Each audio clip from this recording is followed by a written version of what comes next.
আলাইকুম, সবার কি অবস্থা? আশা করি ভালো আছেন।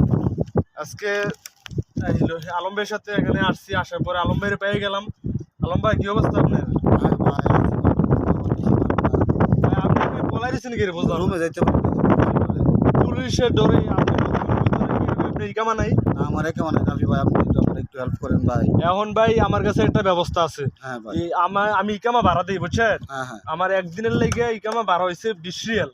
ঠিক আছে, এখন কি আপনি একদিনের জন্য নিবেন না 1 মাসের জন্য? ভাই, আমার 1 মাসের জন্য দিয়েন ভাই, 1 এক মাসের জন্য হইলে ভাই এনে সাদাত করতে হইব, সরকারি ফি দিতে হইব, বুঝছেন? হিসাব কইরা দেখা গেছে কি আপনার আমার কাছে একটা অফার আছে বর্তমান, নতুন বছর যেহেতু আরবি মাস আইতাছে, তো এই কারণে হয়েছে কি ভাই 1 মাসে 600 রিয়াল, এই হিসাবে আপনি যেহেতু নতুন আপনাদের 200 রিয়াল আমি ডিসকাউন্ট দেবো। ঠিক আছে, 400 রিয়াল আইব আপনার ইকামা 1 মাসে। এখন আপনি যদি কোন তাইলে আপনার ইকামা আমি তদনগত এখন দিয়ে দেবো। আচ্ছা ঠিক আছে ভাই, 400 টাকায় দিব, আপনি দিয়ে দেন আমার। আর আপনি আমাকে রুমে একটু পৌঁছে